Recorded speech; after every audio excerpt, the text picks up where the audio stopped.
नमस्कार मित्रांनो, tally with Marathi या यूट्यूब चॅनलमध्ये आपल्या सगळ्यांचे स्वागत आहे। आज आपण आपल्या यूट्यूब चॅनलमध्ये टॅलीमध्ये नवीन कंपनी क्रिएट कशी करायची हे शिकणार आहोत। तर चला सुरू करूया। सर्वात प्रथम टॅली ओपन करायची आहे। टॅली ओपन केल्यानंतर तुम्हाला असा विंडो दिसतो, त्यामध्ये सगळ्यात प्रथम ऑप्शन आहे क्रिएट कंपनी। त्यामध्ये गेल्यानंतर तुम्ही इथे बघू शकता कंपनी डेटा पाथ इथे तुम्हाला दिलेली आहे।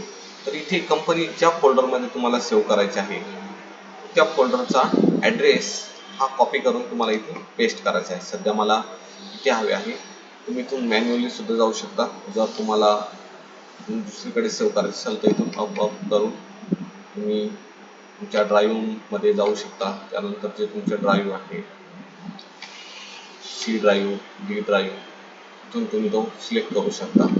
जसं की मी सी ड्राईव्ह मध्ये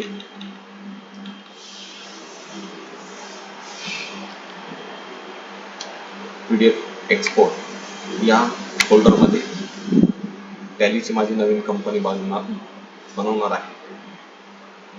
तर ते केल्यानंतर सगळ्यात प्रथम खाली कंपनीचे नाव येते। इथे आपल्याला आपली जी कंपनी आहे तिचे नाव टाकायचे असते। तर जसं की माझ्या कंपनीचं आहे योगेश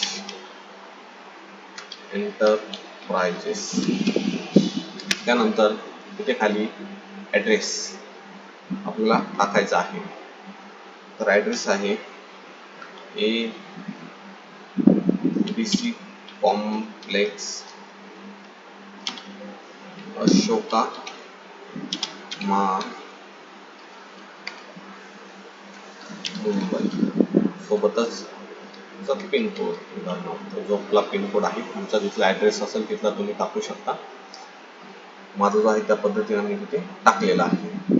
तसेच एंटर दिल्यानंतर खाली ते स्टेट निवडायचे आहे। तुम्ही ज्या राज्यातून येत असाल त्या राज्य निवडायचं आहे। जसं की मी येतो महाराष्ट्रातून, म्हणून मी महाराष्ट्र निवडला।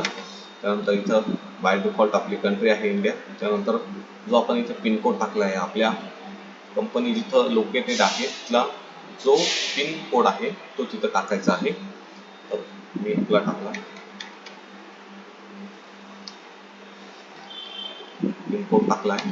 त्यानंतर तुमच्याकडे टेलिफोन क्रमांक असेल तर तो टाकायचा आहे, नसेल तर सोडून द्या। पुढे मोबाईल नंबर असेल तर तो तुम्ही टाकू शकता। जसं की आपण एक टेंटेटिव्ह म्हणून टाकू टाकला। त्यानंतर फॅक्स नंबर असेल तर तुम्ही इथे फॅक्स टाकू शकता। त्यानंतर ईमेल आय डी जसा आहे तसा आपला आहे योगेश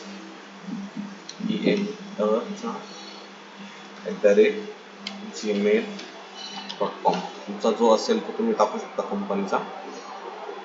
कंपनीचा नसेल तुमचा पर्सनली असेल तो पण तुम्ही तिथं टाकू शकता, परंतु कंपनी कोणती आहे त्यावरती डिपेंड ठेवा। त्यानंतर तुमची कंपनीची वेबसाईट वगैरे असेल तर ती तुम्ही टाकू शकता, असेल तर काही प्रॉब्लेम नाही। त्यानंतर तुम्ही कंपनीचं फायनान्शियल इयर कधीपासून चालू ठेवायचं आहे तर ते तुम्ही इथे टाकू शकता। जसं की आता 1/4/2026 पासून नवीन आर्थिक वर्ष चालू होत आहे, तेव्हा तुम्ही इथे 1/4/2026 करू शकता। पण आता करंटली 1/4/25 ते 31/3/26 हे फायनान्शियल इयर चालू आहे, म्हणून मी तोच ठेवत आहे। त्यानंतर इथं बेस ऑन करन्सी आपल्या इंडियन रुपीजमध्ये। त्यानंतर फॉर्मल नेम काय त्याचं ठेवलंय तर INR मध्ये ठेवलेलं आहे आणि ॲक्सेप्ट बदललेत आहे। यामध्ये काही चेंजेस करायचे असेल तर तुम्ही करू शकता, अन्यथा याला ॲक्सेप्ट करू शकता। यासाठी यस करायचं आहे। नमस्कार। तर अशा पद्धतीने आपण टॅलीमध्ये कंपनी क्रिएट केलेली आहे।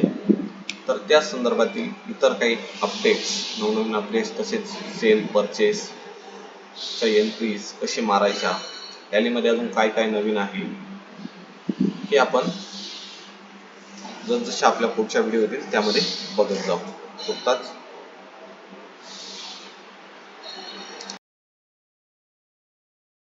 तुर्तास आज आपण धन्यवाद। आपल्या यूट्यूब चॅनलला सबस्क्राईब करा आणि टॅलीचे असे नवनवीन अपडेट बघण्यासाठी चॅनलला सबस्क्राईब करा, बेल आयकॉनला प्रेस करा. धन्यवाद.